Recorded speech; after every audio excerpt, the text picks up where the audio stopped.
Okay, friends, welcome back to another episode of Tim Kirby Russia. The previous live stream was a bit more darker. I didn't give myself time to take a drink, so I'm going to now. But I was asked a very good question, a bit of a casual question that I don't think was appropriate to mix with the previous topic, about how do I enjoy living in Russia compared to the United States. So we'll get to that. I think it'll make a good little video here. And because there's a lot that you can always have to say about that. And Christopher Barrett, my good buddy and my moderator here, said Russia will leave you the F alone. And Christopher, you basically summed up this live stream. If there's anything that, besides, I know it might sound like I'm being weird because when you face a lot of these immigration barriers and the immigration bureaucracy, you really kind of feel some heat from the government. But once you're through it, or especially once you get permanent residency, or you get citizenship, all of a sudden, you really feel the difference. You know, like as someone who bought their own home and, like restored it to the best of their ability and drilled for water without any permits and any bureaucracy and just hiring a team of guys and doing stuff with my own hands, however the hell I wanted, with no frickin' inspectors, that's nice. That's really nice. And when you start living here, you really do get that feeling of kind of being finally left alone from the government. Again, after a lot of your immigration stuff goes through. And that's something that is really enjoyable. I'd say, I'm trying to think of things that are really enjoyable about Russia, is that feeling of that stuff doesn't matter. Another thing that's really enjoyable about living in Russia is anything related to like public transport and getting around. Like it's just so easy and everything works so well, and banking is really easy. And like I've told you guys before about how if you declare yourself as self-employed, you can just set up this thing like an app, and every time you make a sale of whatever you're selling, be it your own personal services or whatever, you just pay the government 4% and it's done with an app. It's amazing. Or you could have your bank, like Tinkoff, set it up and they'll do the payments automatically for you. You don't even have to do anything. It's a truly wondrous thing when you think about all the people who have to do all this crazy stuff before April 15th every year in America with filing your taxes. And here, there's just no worries about it, man. All the banking stuff is so much easier and so good. Yes, what is that called? Key interest rate in Russia always tends to suck. And right now is not a great time to take out a mortgage. The percentage is brutal. It's like 16%. But the process of doing that mortgage is very clear-cut and easy. It's one of the weird things where if you look at like government bureaucracy in Russia, is such a nightmare, but like banking bureaucracy is just like this. It's amazing.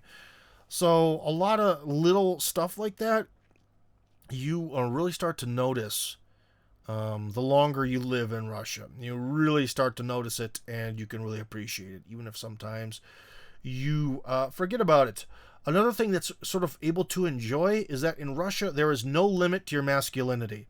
Okay? Obviously, if you come to Russia, not everyone is like a Viking warrior. Not everyone is like Mr. Macho, Alpha, Giga Chad guy. But there is no restriction on how masculine you are. Okay? What do I mean by that? We all know, or you should know if you're from the West, that masculinity has been sort of considered evil. How dare you talk to this woman? How dare you compliment a woman?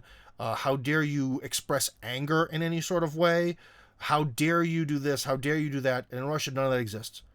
You know, you can be as Alpha Giga Chad, tell your female coworker she's hot today. Like, you can do whatever the fuck you want.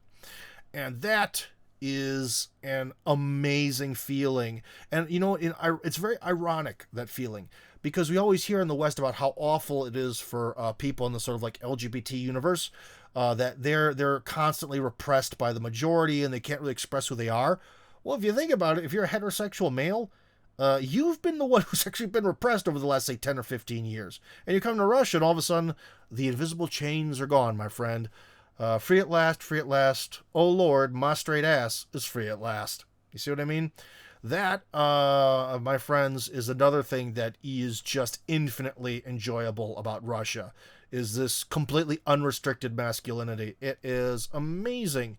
And of course, someone could get into, well, there's different types of men. Obviously, you've got your sort of James Bond, Kevin Samuels guy in a suit, macho. You have your brutal ogre kind of guy, your Emelianenko brothers. There's a lot of different types of masculine men out there. But in Russia, anything goes. And like I said, you do not have to worry about what comes out of your mouth nearly as much. There's definitely some people who take their, let's just say, dose of freedom in Russia a bit too far. Some Western foreigners get in trouble because they kind of notice that they can say a lot of stuff that you can't say in the West, but sometimes they take it too far. So guys, if you do come here, remember, there's still some level of restraint, right? You know, I'm not going up to any of my bosses at work and like slapping them on the butt, but you know, you don't have to be afraid because you looked at a woman at work. Okay, that's gone. You know, yeah, you don't have to be terrified that if you somehow act angry in a public place, your life is over, right?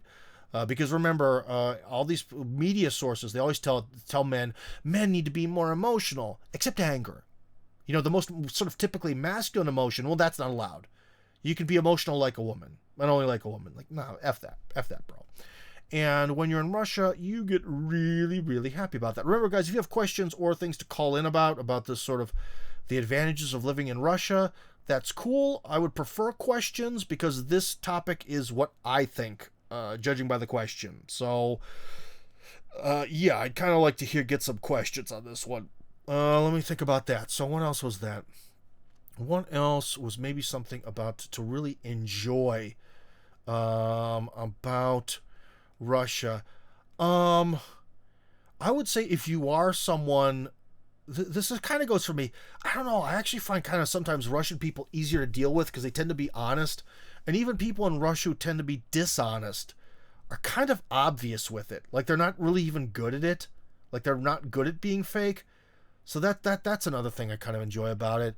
Or there's just, guys, there's just weird stuff. Like in America, you always have heating and air conditioning that's blowing this dirty, frickin' dusty, nasty air is the default way to heat things or cool things, especially in Ohio. And in Russia, we have radiator heat.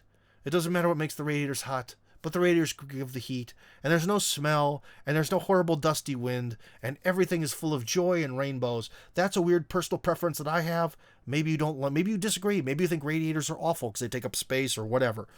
But I have a strong preference for radiator heating, and it's hard to go back. The light switches in Russia are easier to use, as are the plugs. Those European-style plugs are easier to use than the American ones. The American ones are very goofy. And our little teeny tiny nubby light switches in America are also awful. And in Russia, they're big and fat, and you slap them. It's real easy. It's unbelievable. Also, having your toilet separated from your shower is brilliant. Why don't more people do this? Have a toilet room and a shower room. Or, as modern Russians do, have a toilet in the shower room and then have a separate toilet room next to it so that way two people, even in an apartment, can go to the bathroom at once. Oh my goodness. So I actually am a big fan of modern Russian, like, domestic home architecture. Like when you come here and you see the way that people actually build homes for themselves, you just look back at America and you're just like, this is a joke. This is an absolute effing joke, the way we do things, you know? So that's something, but that's something that brings me joy, and I'm a weird person. The food's really good now. It wasn't when I got here, but it is now. Oh my God, your dodo pizza, all your other stuff, and I am a bit fat, but I'm not that fat, and I just eat whatever the hell I want. So that's another big difference. Love that. Oh, also, you want to know something? As someone who's had a few operations, calling the equivalent of 911 in Russia works real good, and it comes real fast, and you don't have to pay for it. Well, your taxes pay for it, I mean. So, yeah. Whew. Oh my gosh. Amazing.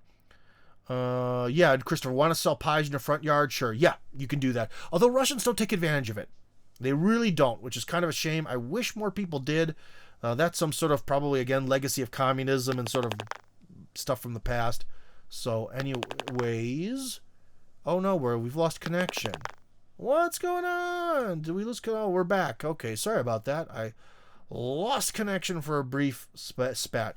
Christopher was talking about how, you can sell pies out of your front yard here in Russia, and that's true. That was one of my dreams for the American village, but that's not going to happen now. And again, we're in some kind of connection problem. And the connection came back. What is going on? Is there something happening with my phone? Because when the thing is connecting, it's making weird phone noises. So, anyways, I'm sorry about that, guys. Hopefully you're still seeing this. But anyways, well, yeah, want to buy an island stock with Buffalo and go shoot them? Yeah, that's Russia.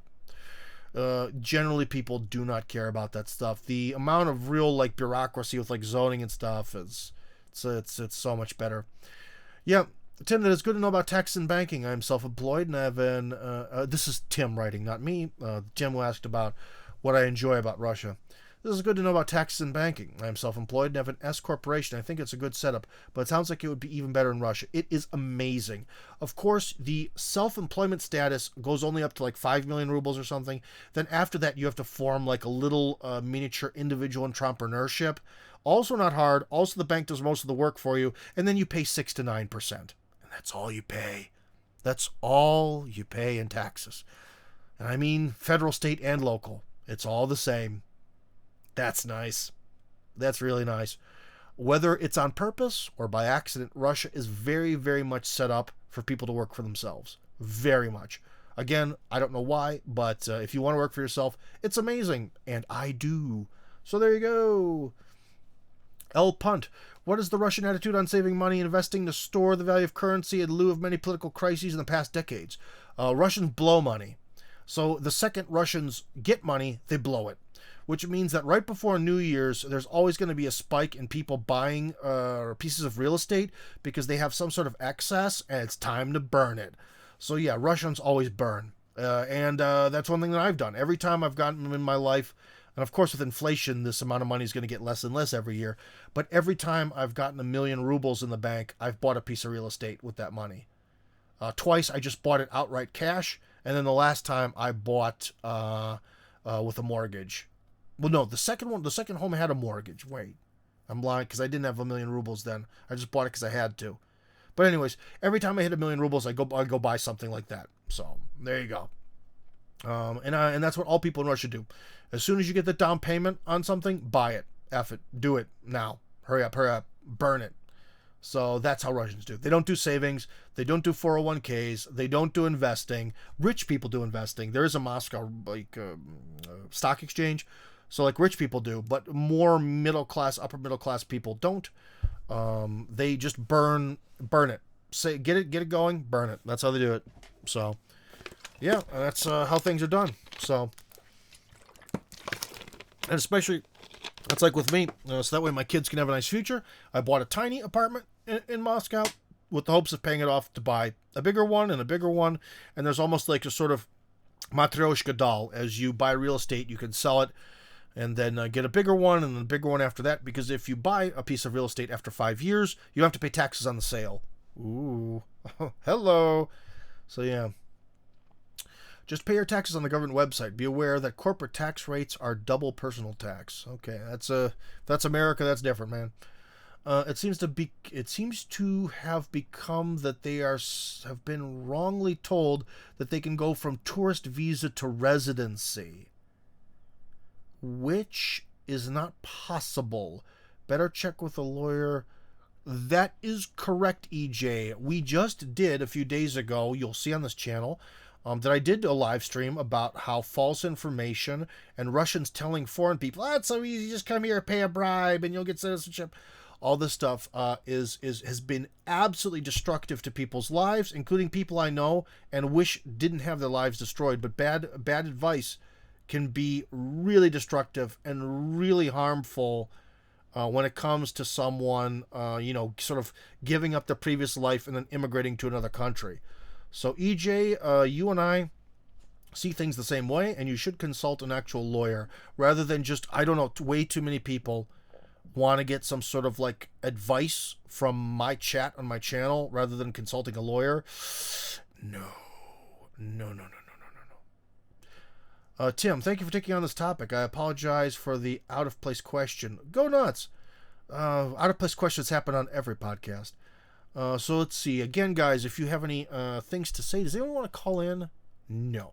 So if you want to call in and maybe ask a question or talk about things that again, this is the topic that I personally like about living in Russia, then do it or write them here in the chat. It doesn't matter. I think many activities require buying a patent. Better check with the admin. What are you talking? No, it doesn't require a patent to sell your pies. I actually looked this up for someone who didn't use the information, but in Russia, if you do like the whole self-employed thing, if you make food and then on your own property or around your own property sort of and try to sell it, it is presumed that your kitchen is sanitary and you can do that. So you definitely, because I had to look this up for someone and it took a long time and all I got was a thank you for it, that yes, you can do that for absolute sure. Now here comes a thing of like, will the government let you set up some kind of stand by the road in a really good location when that road is kind of like a public road?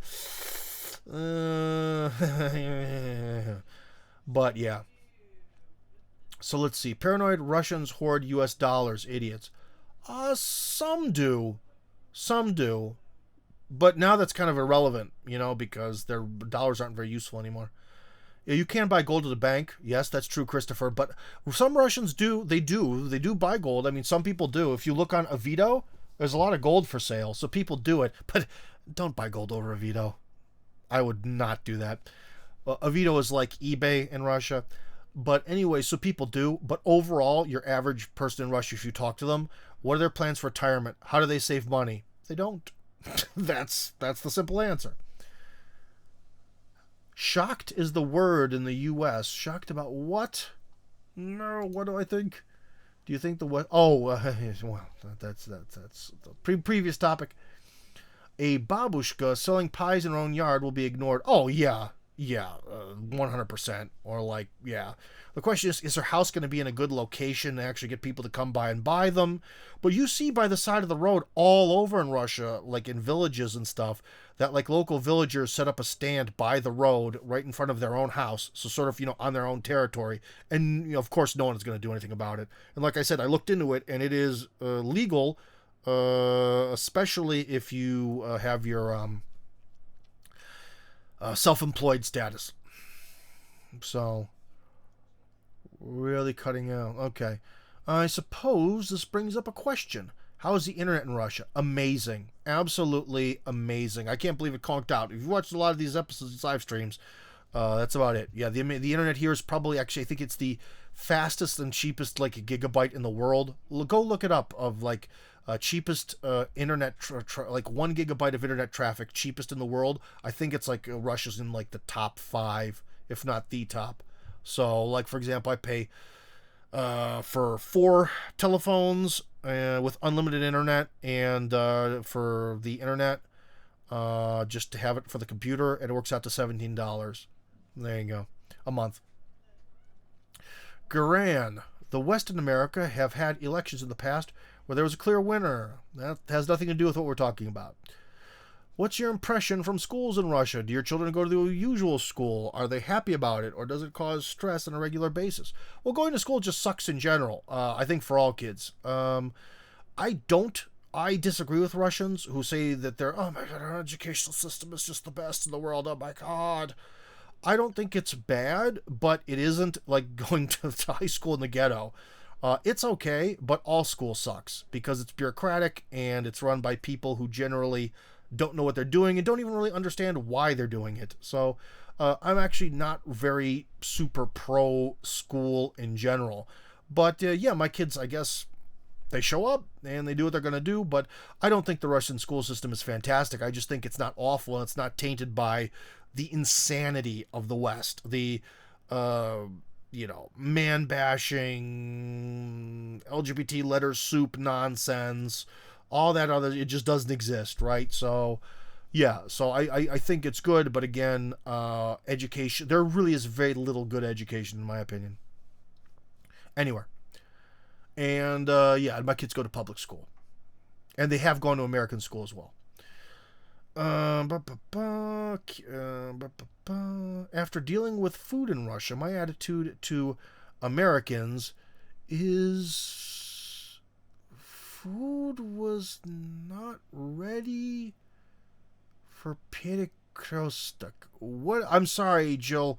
Could you just say that straight? I don't understand what you're trying to infer. Your sound is horrible. How can my sound be horrible? Does anyone else think my sound is horrible? I am on a very expensive microphone unless something is screwed up. So I don't think that that's possible. Let's see. Am I using the wrong microphone? Hold on. A microphone is default. Oh, maybe that's not. Is that wrong? Did it get better? Okay. Well, yeah, it's the focused right. Yeah. I don't think anything changed. I really don't. I don't know. Did my audio get better or worse? Okay. I'll bet you get 1 billion rubles for selling Joe Biden on the roadside. Maybe. I have received multiple links info from Vadim. Have you looked at these? What are you referring to, Christopher? I have no idea. Is Pioneer Village for Germans? I don't know. But remember, Christopher, I don't know Vadim. No one knows Vadim. Who knows? Do you think he's telling the truth? Maybe he's lying. I don't know. So, he is not a personal acquaintance of mine, and I can't vouch for him. Can Americans sell on the side of the road? No. Absolutely not. You have to get self-employed status at the very least, and I think that comes when you get permanent residency or citizenship. So, can Americans? No. Sure, I'll get you, but again, if you were doing it in a rural area, would you get caught? Probably not. But I can't advocate doing things that are illegal.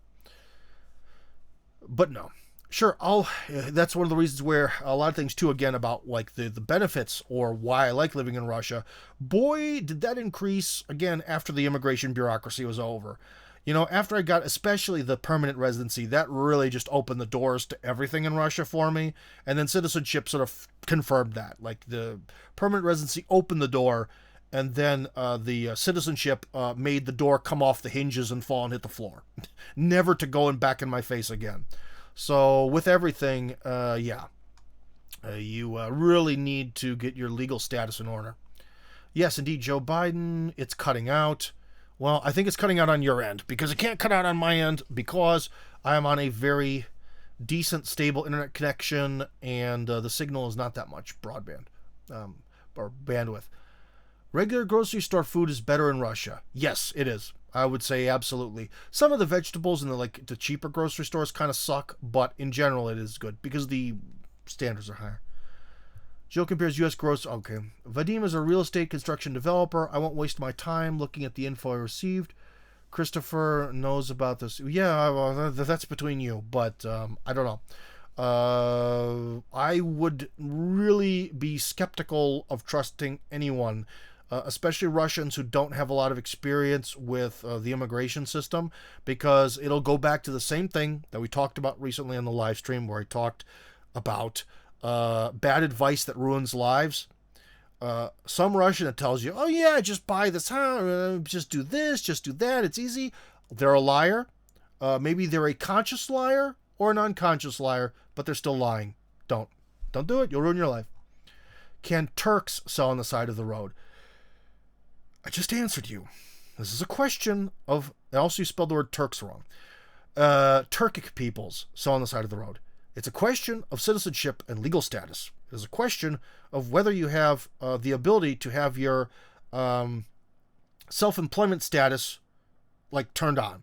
If you have self-employed status and you're actually paying taxes on every sale, then that's awesome, and you can do it. In a legal sense. But people do things that are illegal every day of their lives. So, you'll probably see a lot of stuff that's illegal. But it depends. This is probably, what you're probably referring to is you probably saw some people who look like they're from who the hell knows where in the Islamic world, and they're selling watermelons off of the back of a truck. If you go up to them, and first off, they're probably supposed to have paperwork with them, but if you pay them by transfer to some sort of bank card, then they're probably doing it legally, because otherwise the government will notice all those thousands of micro transfers to their card. So yeah, it's not hard to set up. Again, it's extremely easy. Setting that up is extremely easy, but you still have to have all of your Good old, either, like I said, I forgot whether it's permanent residence or citizenship. You have to have one or the other, and then setting it up took less than 1 day. And so all those people from those Turkic countries, if they have citizenship, they can do the same thing. And also, all it requires is for one of their cousins, basically, to have citizenship and vouch for them. So you may or may not know much about this, but I have a ham or amateur radio license. What is the attitude of that in Russia? It doesn't exist. There is no ham radio here. For example, it's used in emergency communications. Again, that's not a thing here. That's not a thing. I don't ever trust builders, developers, construction companies before a deep dive control. Well, good for you. That's probably a good policy to have. The audio sounds perfect. Listing on an HD 650. HD 650. I don't even know what that is. So I'm gonna look it over. Oh my God, Sennheiser. Okay, yeah. Well then that's a pretty good thing. So again, let me try to make this a more meaningful podcast. So we kind of talked about, I think the schools are kind of transportation is amazing. Oh, one of the things that sucks about Russia is salaries. We've talked about this before in my program. Salaries in Russia suck ass. They blow dicks. I use swear words appropriately. Whatever you're paid to do, if you're going to be working for someone else, you'll be paid jack shit. Bugger all, as our British friends would say. So yeah, that is the one. That's probably the thing I like the least about Russia, is people will offer you to do work, and the amount of money you're like, get the f out of here, get out of here with that bullshit. Miss me with that, Salaries here just suck. So anyways, M is allowed to speak. Hello, M. Hello. I should hear you. If you have not clicked on the little microphone, then that means you can't talk. So you have to kind of unmute yourself after I unmuted you. So click on the microphone and I should hear you. M? Going once, M. Going twice. Try to unmute yourself. Going thrice. And sorry, man, you're something with your audio is not set up. Check your settings and try to call back in. But again, I'd say then we talked about the things I like about living here. The thing I like the least is the whole salary thing. All salaries suck. You basically have to work multiple jobs and work for yourself, or you'll never get ahead. That's just the way it is. And some of you might say that in America, that's the way things are becoming, and maybe that is also true, but it is definitely true here. If you do not work multiple jobs and you do not start working for yourself, you are straight screwed. You have no hope of achieving anything. So, that's pretty brutal, but it is the way it is. Russia has a ham radio program, just really low key, I guess. It's not a very popular thing. Let's see things. So we kind of talked about school. We talked about traveling is pretty easy. The food is good in my opinion, and it's pretty diverse, especially around Moscow. It's crazy diverse. I actually think Russian people tend to be kind of easy to deal with. You can be more honest about your emotional state. You don't have to be fake. In fact, being fake here is kind of in your detriment. Kind of hard to remember. Sometimes I even forget what are the things I like because I'm kind of a negative person. I usually remember the things I don't like about life more so than I like. Everything related to like taxes and all that is much more in the average person's favor. As I mentioned before a few times, it's kind of like living the Republican dream. Living in a country that actually has low taxes. It's amazing. And the ability to work for yourself easily. Ronald Reagan, Putin is Reagan, who knows? Let's see, trying to think. What else? What else is maybe important? I don't know. Maybe I kind of covered it all. I don't know. There's some people typing questions. I'm going to hope that I'm going to get some good questions. Let me take a swig of my drink here. So...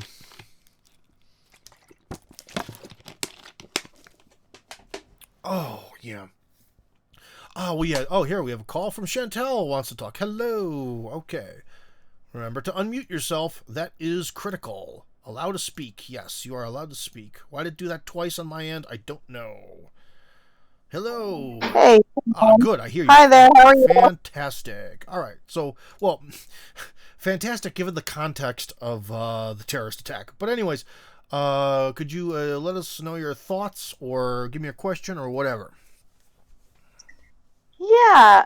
I was looking at some old videos today, and there was a video that you had posted. It was about 9 months ago, and it said the gates are open, and it's your opportunity now to move to Russia. Yep. And then you had requested for us to all send you documents, and that people would get in contact with us And I in was regards to completely and helping 100% misled and lied to. with that. What happened? What was it about? It was to get people to immigrate on an individual case by case basis through the State Duma Committee on Nationalities, which deals with these immigration things. They told me, we got this. You just start sending us people. We'll organize this. We'll get every person, like one person through the door, then the next, the next, the next. And it completely fell apart. Ah. Yep. So there were a bunch of people who wanted to help, And they were and then incapable, it just just like everything in fell Russia. through the hole. Because a lot of Right. people, they when they want to help people, they I don't want to diss on the people involved in this because they all want to do good, but I was misled. I was told that now is the time. Now is the time to strike. Set up a conveyor belt of people. We're going to get them into Russia one at a time. Let's go. I was like, okay, and I did it, and virtually nothing happened. I think maybe in the end they helped like two people or three, or maybe even zero. I don't know. Right. Another question, if you don't mind. Yep. Remember also there was like this other village that was had all the infrastructure. It was by Serpikov, I believe. And there was a guy who said, hey, we've got all the infrastructure here. It's pretty much ready to go. Let's just. What happened to that? Do you know what I'm talking about? Yeah. The problem with that, we might be talking about different things, but the problem with that was that guy basically he bought the rights to develop a Dutch community, and he kind of got frozen with it. So he's kind of stuck Mhm. out there living in a trailer on a dacha community that he can't develop, and he sort of needed someone to come in with money and develop it. So like the location is cool and all that, and it was kind of interesting to see it. But again, it's kind of the thing where I would have to come in to that, or I or some entity would have to come into that and essentially build up his dacha community. You see what I I see. mean? And well, Yeah, yeah, we that creates danger and problems. So it was cool, and the need. guy was really nice, and I think he was well-meaning, but it's legally dangerous. So I chose not to do it. All right. And as immigrants, we're not really allowed to buy dachas anyway, right? From With the what I right legal understand. setup and my help, yes, Really? yeah. That's the How whole how does point. that go about? This is one thing. There's a lot of people who really, followed the American Villages project, but everyone thinks that that the American Villages thing is like some kind of like mysterious bullshit that I just made up. But it exists Mhm. for a reason. It exists because to immigrate to Russia, you need to have a place to live. Very few landlords will allow you to be permanently registered at their address. So, one of the key hurdles to get over when immigrating here is having a place to live. And many people, supposedly, who've written me over the years tell me, well, I'm from an Anglo Saxon country. I'm not going to live in an apartment. I don't want to live in a commie block apartment. I want to live in a big house with a big fucking garage. Okay, cool. Well, you can't do that legally without special help. That's a real pain in the butt, but I can make it happen because I have a special program that was approved by the governor of the Moscow region. You see? Mhm. And a bunch of Yeah. lawyers to make it happen as well. So that's the difference. That's one of the reasons why the whole American Village thing exists. Is it's an answer to a lot of these legal problems that immigrants have. Unless the laws change tomorrow. If they change tomorrow, then the whole American Village thing dies tomorrow. You see? So there's a reason for that. Yeah, because from what I've understood is a lot of the dacha homes are unregistered and unregisterable. Some are, some aren't. My previous before I wanted to milk the Moscow system for more money and change my registration, I was registered at what is considered to be a dacha for many years. So are my kids. Hmm. So it really depends on the dacha. And if you're a citizen, again, going back to being a citizen, if you can prove to the government that you have nowhere else to live and that you actually live at a real residence and not just like a weird, like, cardboard box, then they'll Hmm. register you there. There's been a lot of court cases like that over the years, but that's only for citizens, not for foreign people. Right. And then what I've also understood too is like somebody will buy a dacha, they'll fix it up, and it wasn't like in livable condition before, full-time livable condition, but now it is. And you have to go through this big hassle and rigmarole to get them to change it. It costs a lot of money to change it to a registerable residence. Well, now you're talking about kind of two different things. You're talking about getting them to change it from being the land status of being like dacha land to being what's called Hmm. IGS, which is like single family residence. Okay? So Right. if they're doing it that way, yeah, that's a long time and a decent amount of money depending on how much land there is. The less land, the cheaper it gets and the easier it gets.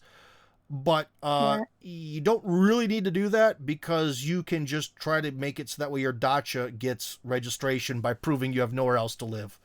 That's really the best way to go about that. And once that happens, once it's in the system as like an actual residence, then you don't have to do anything. And so I would recommend everyone who's a Russian citizen should do that if they own a dacha. It's why not? Unless they actually do own multiple pieces of property and they can't prove that it's their only place to live. That's a different story. But you have to be a citizen in Yes, order to get to that step. yes, Yeah. 100%.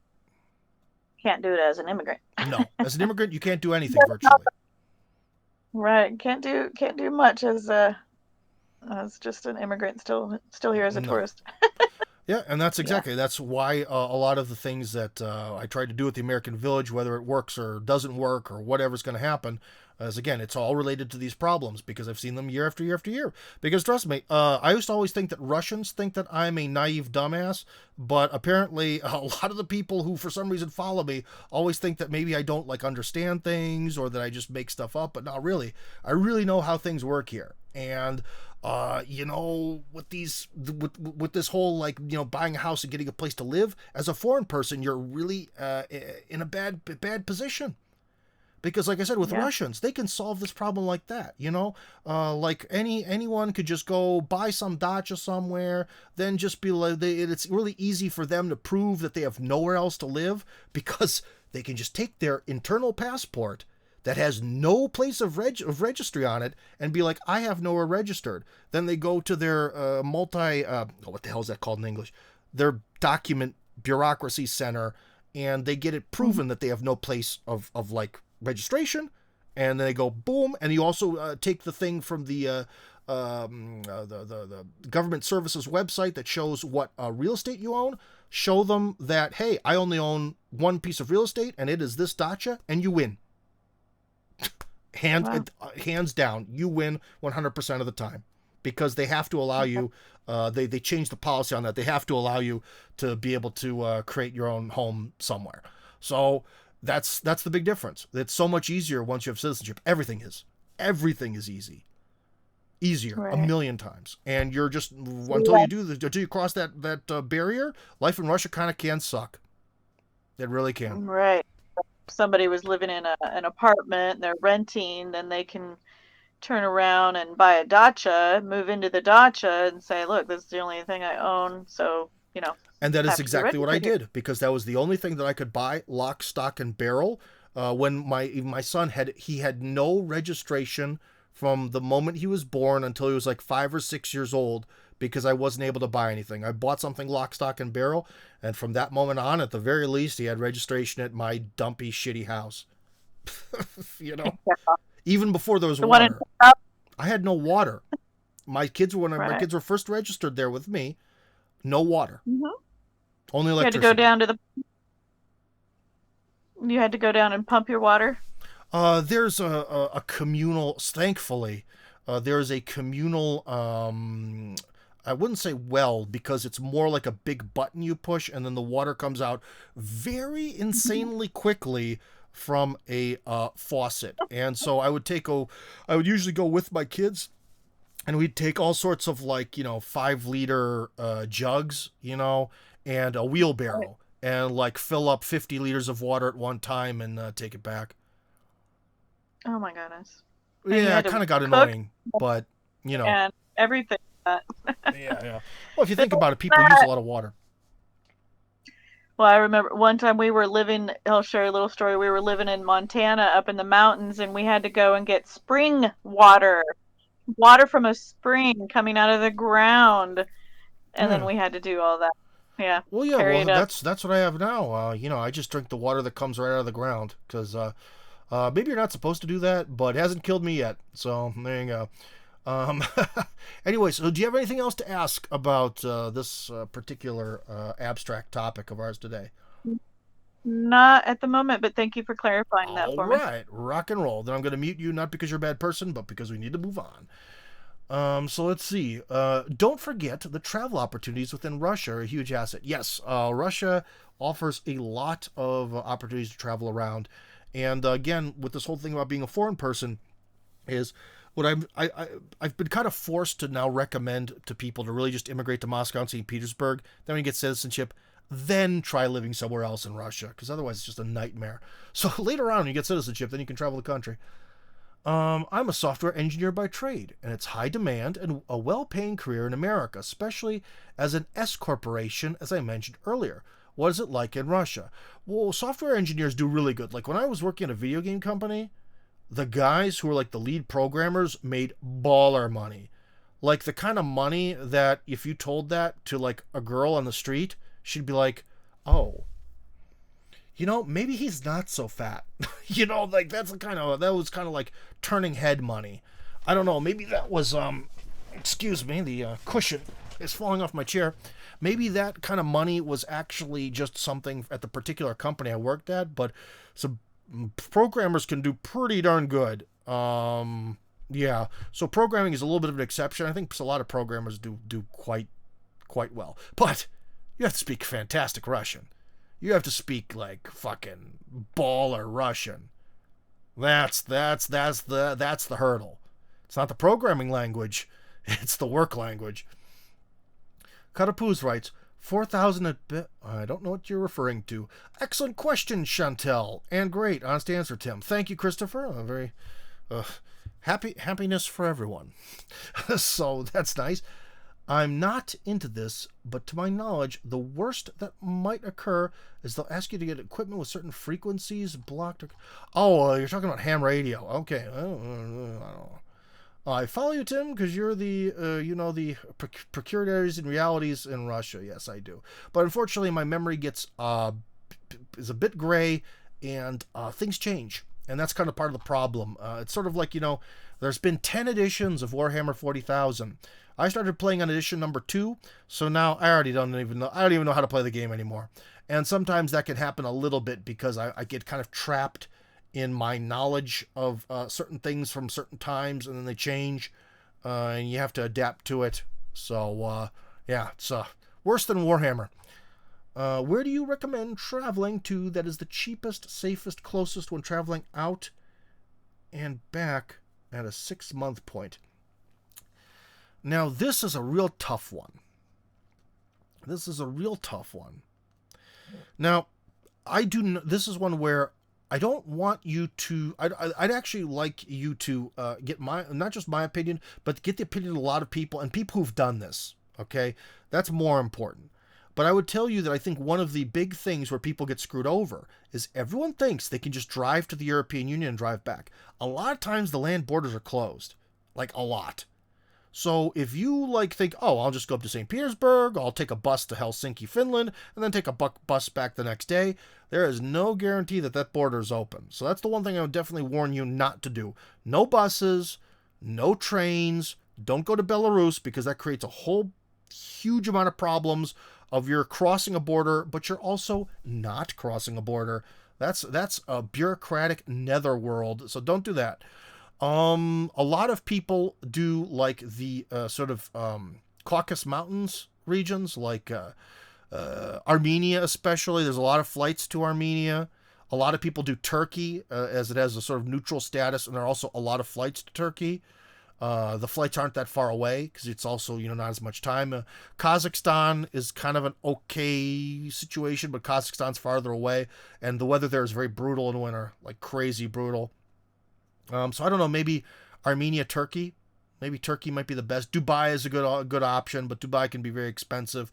But it's also good neutral territory. There's a lot of flights to Dubai, plenty of flights to Dubai. But that's a little bit more farther away. So like those kind of countries, I'd say, are probably the best for everyone. If someone was in the east of the country, then it would be definitely China. China, all day long. Fly to China, fly back, and no problem. So, but for China, you would have to get a visa as a Westerner, for sure. I'm pretty sure for Armenia, let's see, where can Americans travel without a visa? And don't worry for my British and Australian listeners, because, oh man, why is this organized in such a dumb way? Okay, let's see. For people who are from the United Kingdom or Australia, because it's virtually identical for all the English-speaking countries, so don't worry about it. Let's see, we have Armenia. Yes, Armenia is visa-free according to visaguide.world.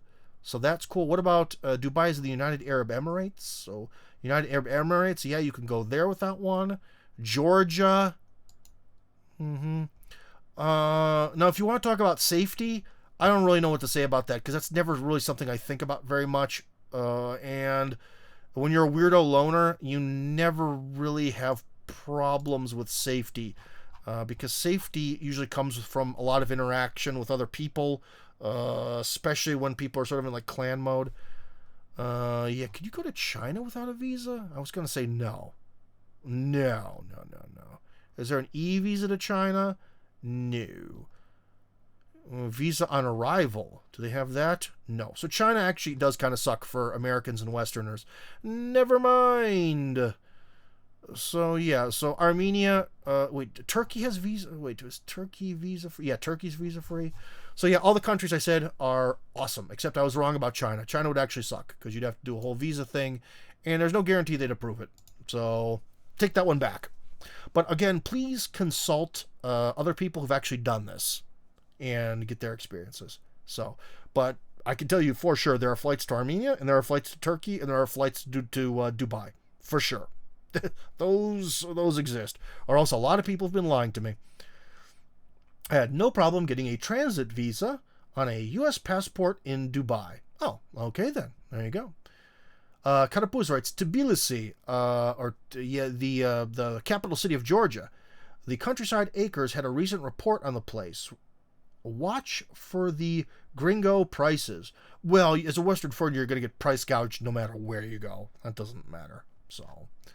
yeah, okay, that worked out pretty good. And again, when you're first living in Russia, about things to like about Russia, everything related to migration you will not like, and then after you're through it, and you don't have to deal with it anymore, you'll be like, okay, I really like this. Maybe on a more, too, I forgot to mention, kind of on a religious standpoint, it is nice to be in a country where religion isn't banned, but it's also not like crazy fascistic. Like there's no, no one is going to walk up to you and beat you for violating Lent. So I think we're in a nice zone religious-wise, but I think Russia's going to get more hardcore.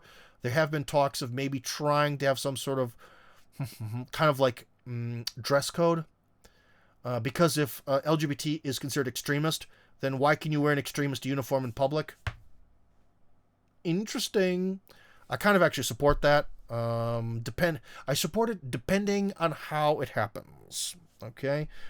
Depending on what exactly they do, because a lot of Russian politicians are not very good at having at making nuanced plans.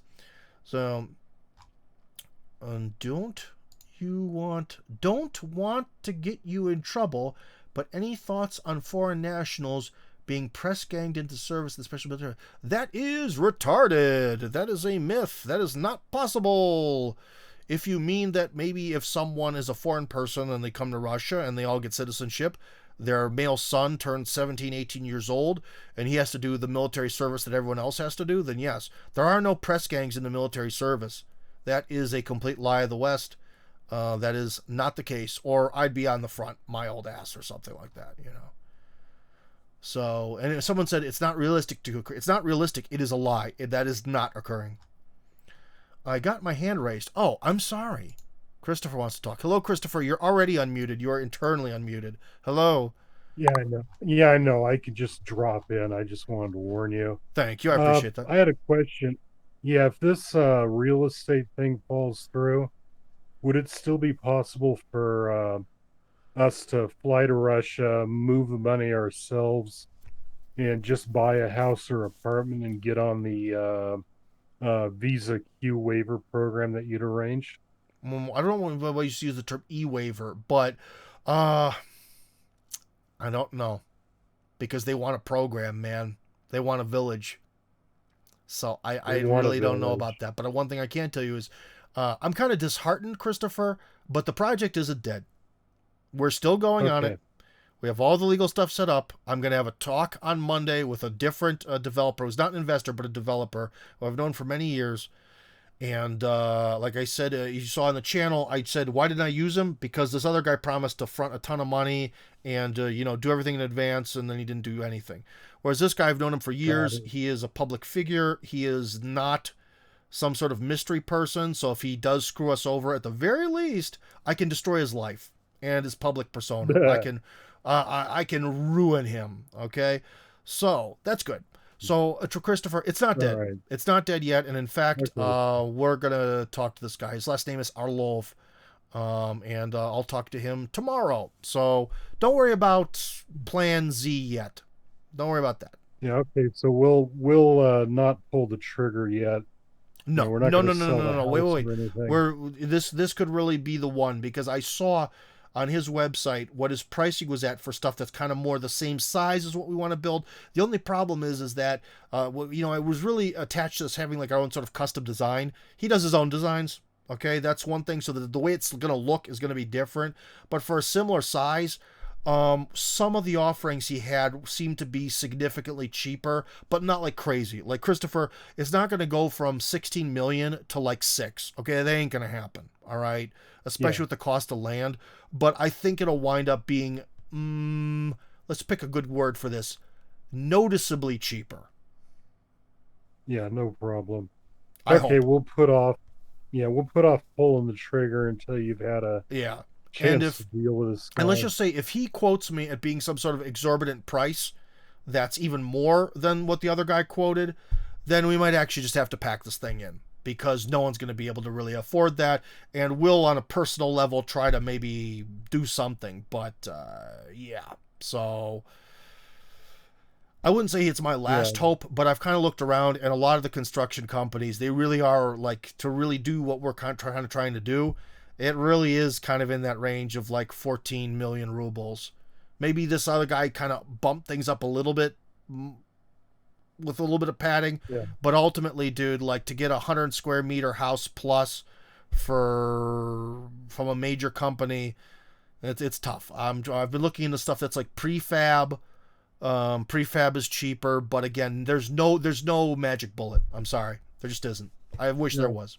Well, the other option is to buy a bunch of AT trailers and set up the American trailer park. Oh But well, I'll let you well, a go. trailer isn't considered a residence in Russia. I'm sorry, man.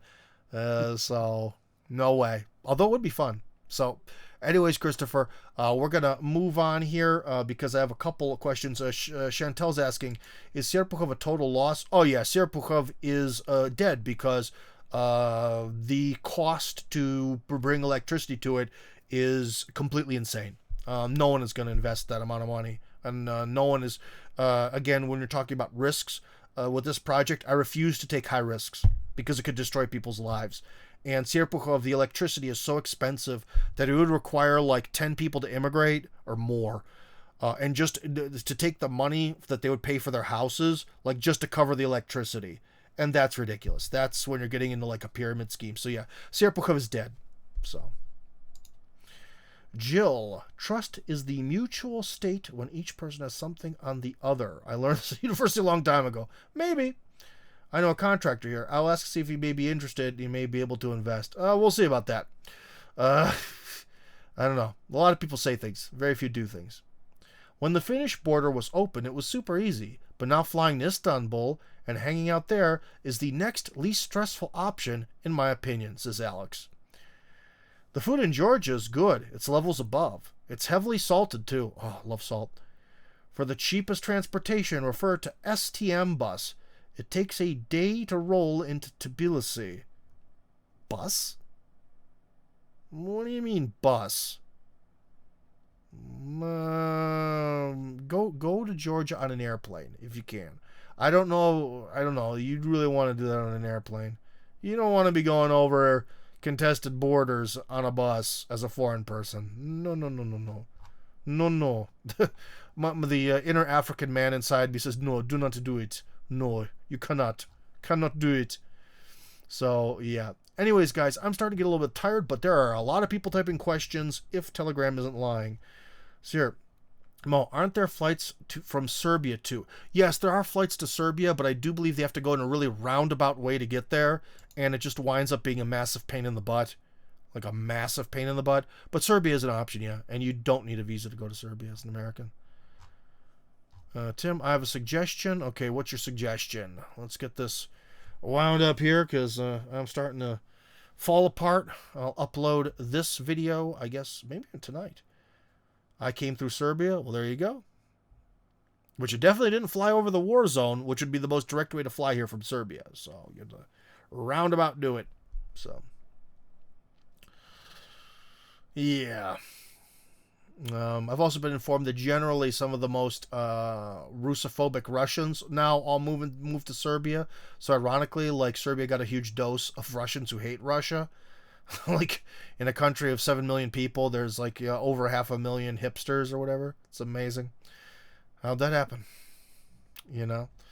Oh man, people are blazing away with the questions here, but come on, let's hit the enter key, because we need to answer questions. I don't want to just babble here. Yeah, anyways, why not an LLC with a 1 million ruble investment? What do you mean 1 million ruble investment? What do you mean LLC? I don't quite understand what you're saying. Well, 1 million rubles is very little money. I'm sorry, Christopher. I'm not following your logic. It was a 2-hour flight from Serbia. You came straight out. Oh, only 2 hours? How was that? Did it go north through Belarus? How'd that happen? Because it can't go over the war zone.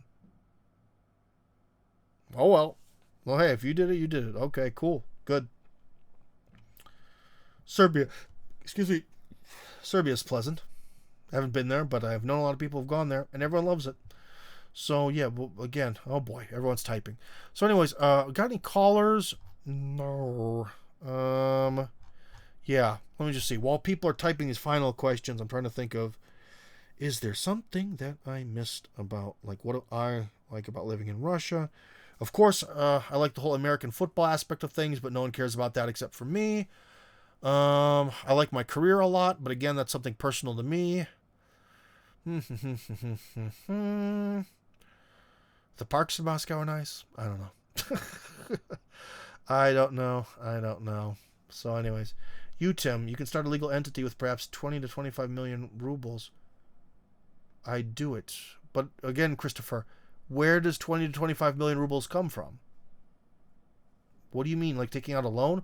Of course, I could take out a loan for something, but you have to use a loan in a wise and effective way. And I'm not going to. I'll put it this way: I'm not going to destroy anyone's life on high risk, and I'm not going to just destroy my own life. Direct flight, 15 hours total, 13 to New York and 2 to Serbia. Okay, but anyways, yeah, I don't understand about this LLC, but you need 1 billion rubles, then you get 20 million, and I don't know. Peter says, I traveled to Yerevan, Armenia from Sochi. It was very cheap and easy. I believe there are direct flights from Moscow to Yerevan. There are. Armenians are very friendly and helpful, and I was there for 2 weeks and felt completely safe. 3.5 Bogota to Havana, 13 hours to Moscow. Yes, but Americans are really not supposed to fly to Cuba, as a lot of Western people, and also you would require a visa to go to Cuba. So Katapoos, you're having very Russian opinions about stuff and not thinking in the context of who you're talking to. Because let me check just here, but no, of course, Cuba doesn't have visas for Western foreigners. So going to Cuba would not only be insanely far, somewhat difficult, but it would also require you to get a visa where other countries would not. That would be a stupid decision. Unless you really dream of going to Cuba, then it would be an okay decision. I got 1 million, Chris, for 24 people. Oh, dude, you're naive as hell, dude. Now, I'm sorry to be insulted, Christopher. I like you, man. I really do. But that's this whole thing of people write me, why don't you just form like some sort of like monetary co-op? Because that's not the way the world works. That is the way the world works when you read some books about like Marxism and you want to create like co-ops and stuff. And ultimately, they don't work. It is not a good scheme. And again, like, this is why what this thing is. Okay. Let me explain to you, because we're already here. We're already taking the time. Let me explain to you why I wouldn't want to do something like that. Because, what are you doing? Well, first off, you're transferring a lot of money, then I guess to me. Okay? The easiest thing would be for someone outside of Russia to transfer money to themselves in Russia. That works out a little bit legally easier, but whatever. Well, let's just say you do this. Okay. Well, then I could take that, this amount of money, and what could I do with it? I guess I could buy plots of land somewhere, but that's not really enough to then start construction. It's like, we'd really need someone who would really be like an investor, where they don't care about fronting the money up front to get it back later. And I don't know, like a buy-in. So again, if it was Istra, let's get out the calculator. So in order to build the actual village in Istra, we have 20 pieces of land times, let's just put the bad estimate of like 16 million. So you're getting into the 320 million ruble range to do Istra as like a village, where then everything would be built and people would come in and they would buy it, and hopefully that would cover the cost. Well, that's definitely more than 20 to 25 million. What if I had 20 million rubles? Okay, let's just say 20 million rubles. The math is easy. We divide it by, let's just say we divide that up amongst 10 people. Okay, so we're down to 2 million rubles. Well, that could buy a piece of land somewhere in the Moscow region, and that's it. And then that's it. There's no construction. There's no nothing. There's just a small, relatively small piece of land in the Moscow region, maybe not in a terrible location, maybe there's electricity. What does that get you? That doesn't get you anything. Christopher, too much trust needed. I just prefer to use crypto and dump it in my own Tinkoff bank account. Yeah, crypto to Tinkoff is very good. Want to buy, should invest. The people that want to buy there should invest in the infrastructure. Okay, well, again, then who is that? And you've never heard of things called surprises? We need a starter company. Starter to do what? Because here's the problem, again, about building a whole village, is if you're going to buy, like, land, you have to buy a few different, like, kind of plots of land all together in a clump. So that way you actually own them and can build them, because then there's no village. Like, if someone wants to essentially submit a very large sum of money, again, let's just go in this fantasy world of 20 million rubles. Let's just say, what would I have with 20 million rubles? All right, let's get out our old friend here. Gosh dang, our old friend that is CN. Gosh dang, CN, are you? Let's take 20 million rubles. And what can we actually do with 20 million rubles? Maybe we could do 3 houses with that. So let's divide it by 3. But still, that's a small house nowadays. Okay. But then again, that'd be the price ad bill. Let's just say, let's take it, let's do 10 million rubles. What can we do for 10 million rubles? Here we go. Okay, let's get my other thing open. Move this over here. Move this. Share the screen. Oh my gosh. I hope you can see that. But anyways, let's go to buy. Land. The price. So if we have 10 million rubles to work with, we're going to want to buy land. I don't know. 2 million. You know, maybe you people do, well, you want to have nicer houses, not nicer land. So anyways, let's show it on the map. And here we go, and I sure hope you can see this. So anyways, you see there's a lot of options for 2 million rubles. Let's just say you go down to beautiful Chekhov County. And here's where kind of the problem starts. Is as you look at the map, well, we could maybe pick a particular region of Chekhov where you can see there's a lot of places to sell around Chipilova. That's where my mouse is. It's a little tiny dinky town called Chipilova. And yeah, there's a lot of stuff for sale here. So what do we got? We got land, 2 million rubles, 6 sotuk. That's very small. That's about a little over 600 square meters. Looks like they got electricity, maybe. Okay, EJS, so you can build a house on it. Fantastic. So there are some stuff like that. And if we wanted to just sort of build stuff in a relatively similar kind of area, that house is definitely not on that property. Get the F out. Thank you. All right. EJS. But, I mean, we could do that. But with 20 million rubles as an initial investment, we could build maybe 2 houses in this region. And I think one of the reasons why this region is affordable is because it is very far from the train station. Let's see what it's like being near the train station, if this is accurate. That's 2 million for 6. Oh, that's actually still a decent price. Okay. In Chipilova itself,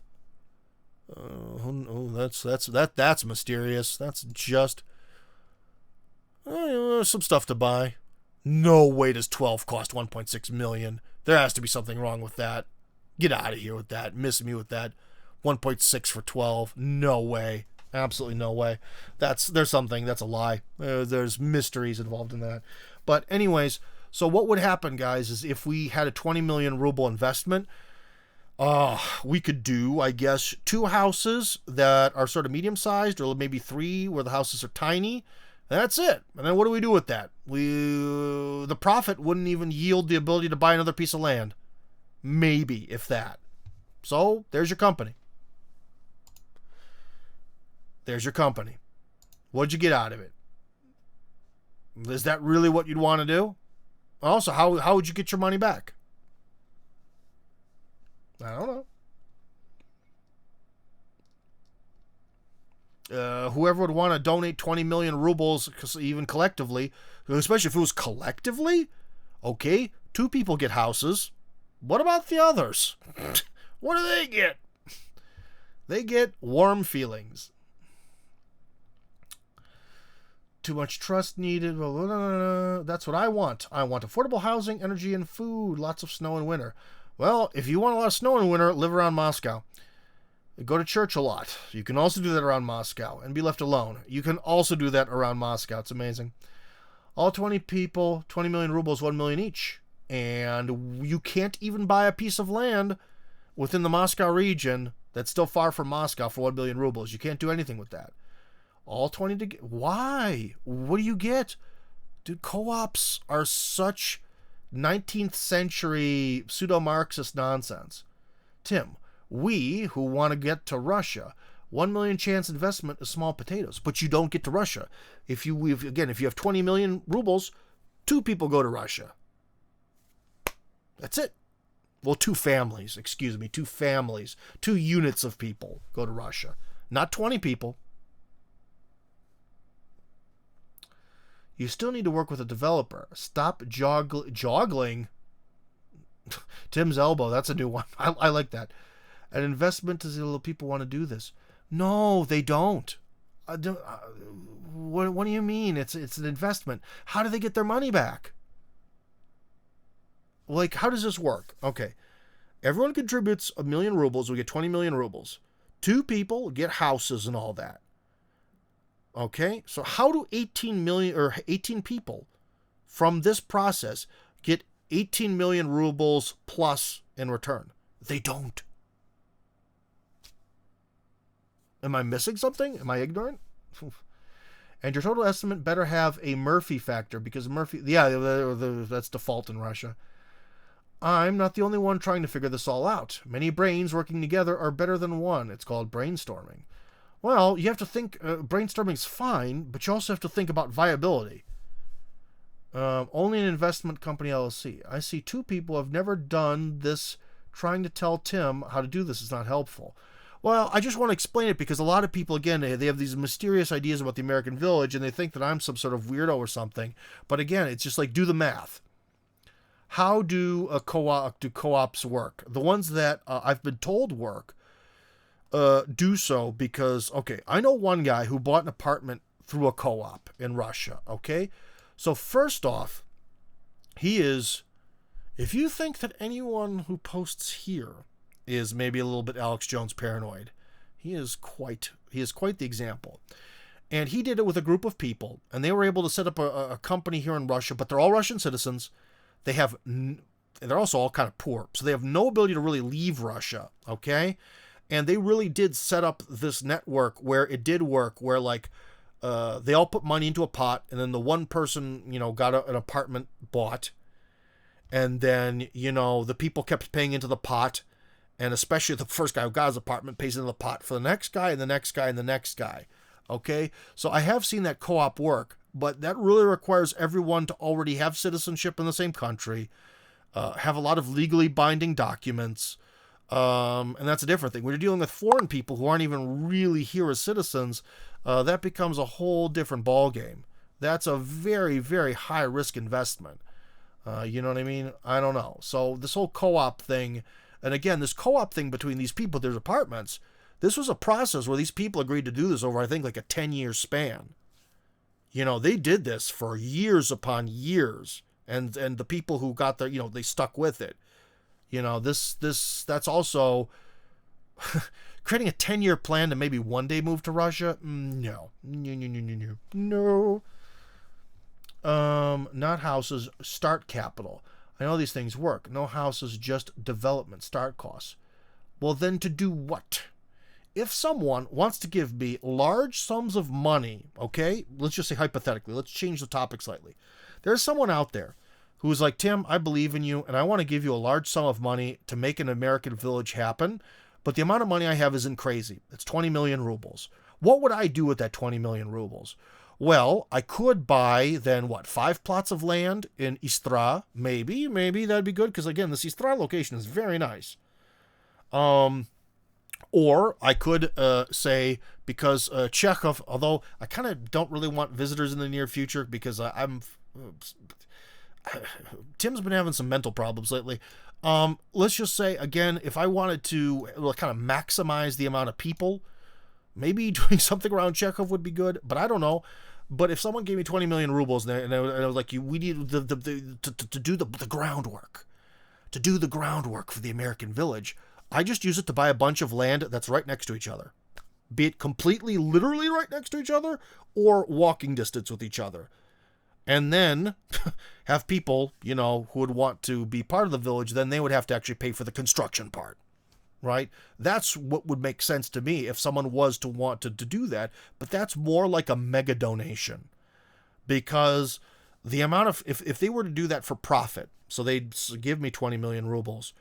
Okay, well, we build a house. We'll say the house, who knows how much the house even freaking costs at this point to actually build it versus the profit. But the profit for building a house, I think would work out to be like 10% or less, maybe 5%. So think about it. Let's just say someone had a nice 20 million ruble house at 5% profit. That makes, 1 million rubles, right? So that's would take an insanely long amount of time for that person to get their money back based on a 5% profit margin. That would be crazy. Who would want to do that? Would you want to do that? I don't think you do. But if you do, I won't stop you. But your money really would become much more of a donation than an investment, or some sort of weird ultra long-term investment where you'd slowly get some of your money back as a trickle. But I don't know. It doesn't matter, Tim. You need capital. Okay? Yeah, I'm Christopher. This is one of these times when people insult my intelligence. All projects and new businesses and new factories and real estate projects and media projects all need capital. Where does it come from? So where do I get the capital from? Where does it come from? You tell me. It doesn't matter, Tim. Oh, yeah. Mo's even joining my side here. We don't need money back. We need homes. Okay. We don't need money back. We need homes. Okay. So, in that case, is there someone out there who wants to contribute vastly more money than everyone else and essentially build them homes, and they would contribute vastly less money? Because, okay, no matter what happens, again, I don't know why this is so complicated. To do some sort of real estate project, someone has to pay for all the plots of land, and someone has to, pay for all the construction, and that money has to come from somewhere. So, yeah. So, again, this thing of like everyone gives 1,000,000 rubles, 20 people give 1,000,000 rubles. 1,000,000 rubles can't even get the land part done. So, what? I have a timber frame company. Can I import my own house? No. Absolutely not. There's no bureaucracy for that. Also, the cost of that would be astronomical. I guess I missed something. What happened to the donated land? Well, it was donated with the clause of being used. It ain't mine. Unfortunately, no one was willing to put it in my name. If they were willing to put the land in my name, that's when things are different. But no. They want someone else to pay for land that only goes into my name when construction starts. That land is not mine. It is gone. So yeah. And the land required, yes, as Christopher says, the donated land requires an insane amount of money to get the utilities to it. So Serpukov is dead. Yes. Have you ever played the stock market? Sometimes you win, sometimes you lose. You need to. But if I want to risk $1,000, that's my business. If I'm going to take the life savings of someone, let's just say 20 million rubles, take someone's life savings and start to play the stock market, fuck that. I'm not doing that with someone else's life. I'm not doing that with my life. No. Or Timur, we ain't stupid. I have made a spoken commitment, though it's the best. Good place to him, easy peasy. What is easy peasy? Again, here's the thing. If you know how to secure a major investment, you find it, you line it up, or a donation would be even better. And you find it, you line it up, and you put them in contact with me, and we'll do it. How about that? Or if you're able to get investment capital, send it to me. Uglerod, it's to reduce the amount of money required, but it creates a deficit for the investor and a bad EBITDA ratio. No one will touch it. Well, maybe, yeah, if you're talking about co-ops, yeah, and there's a reason why so few co-ops exist.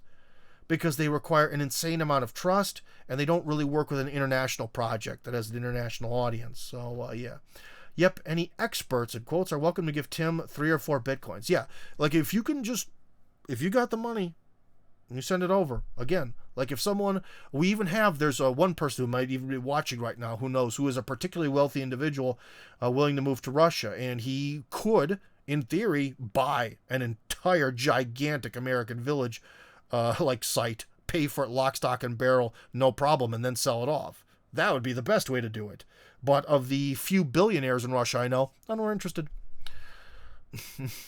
That's okay. I understand. It's not their job to help foreign people.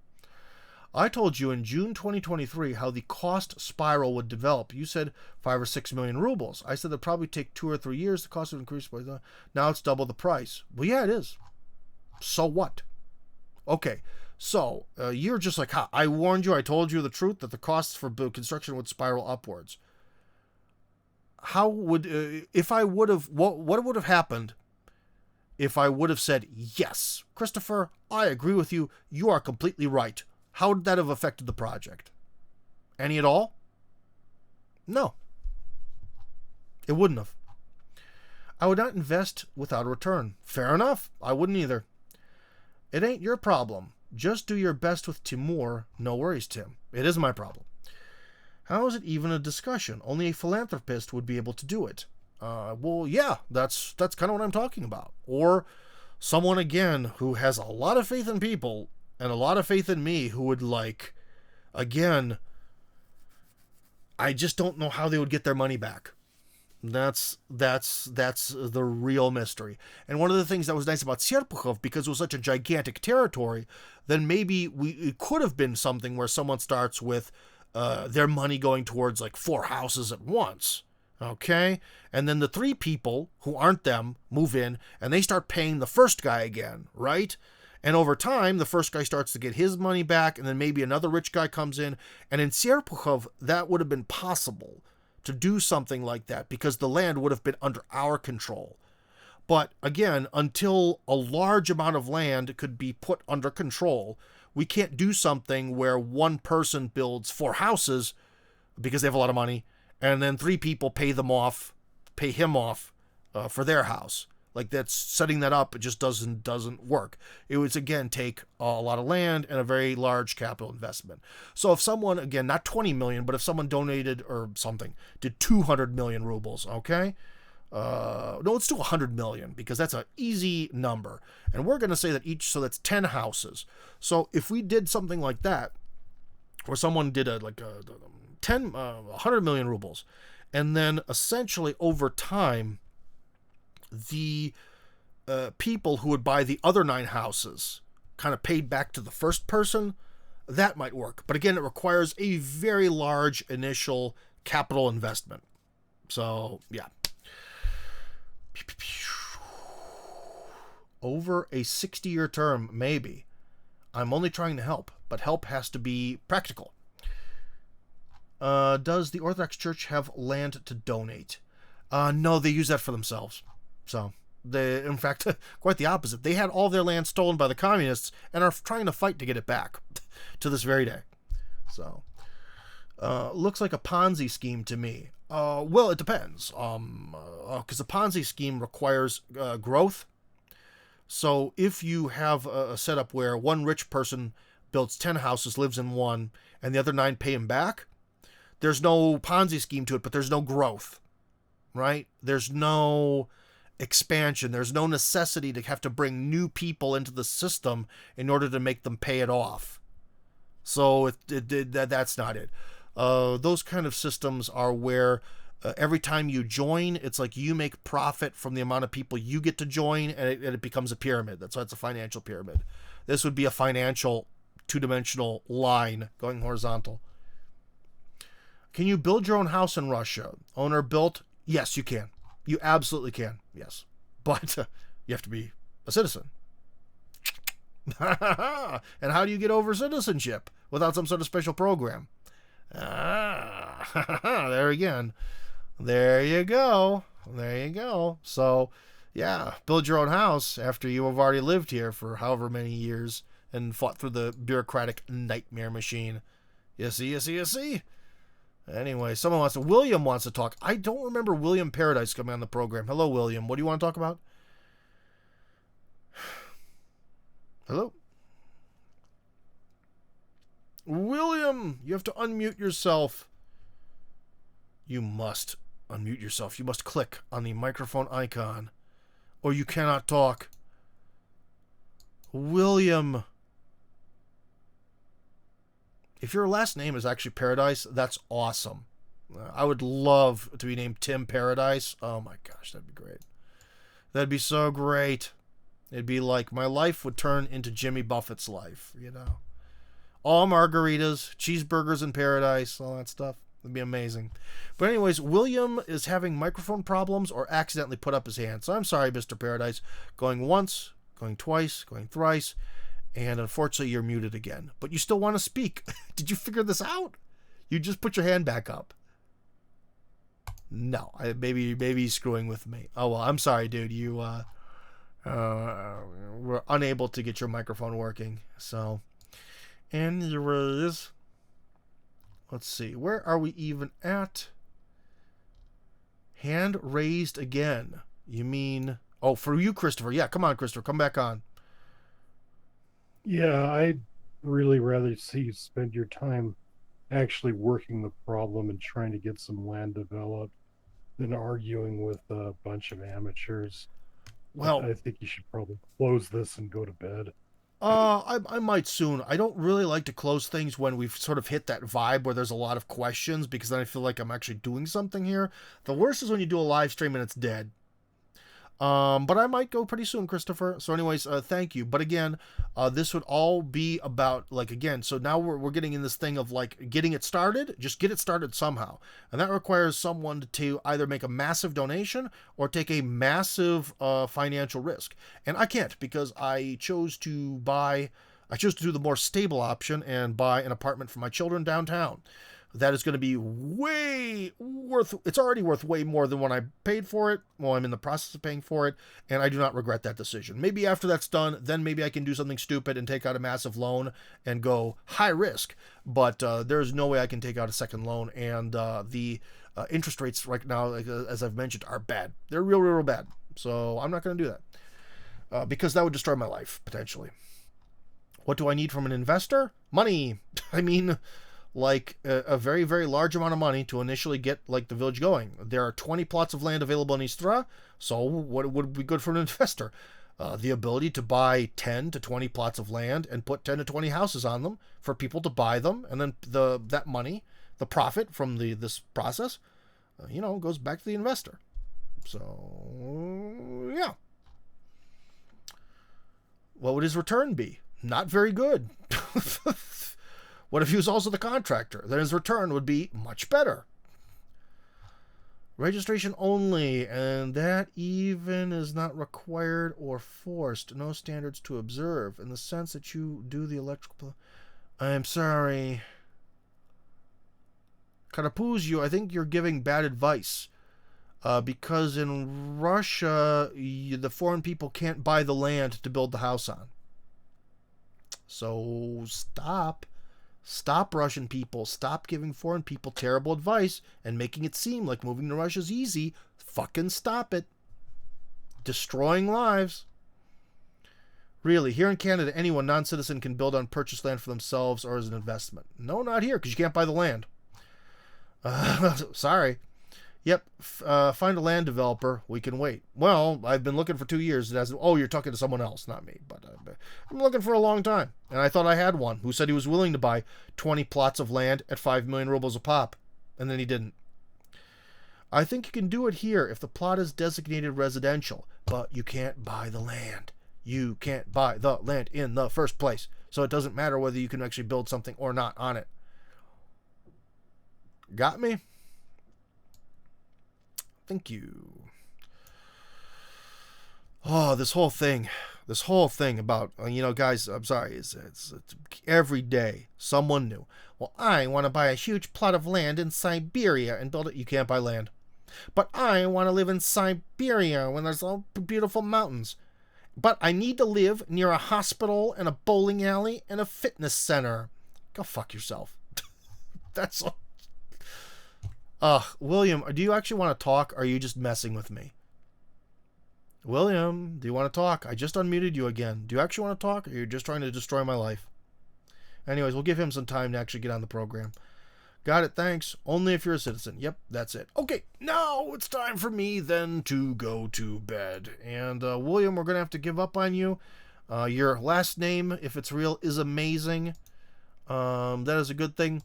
But anyways, I guess I'm out of here, friends. So this was a pretty long episode of Tim Kirby Russia. Anyways, Tim Kirby signing out.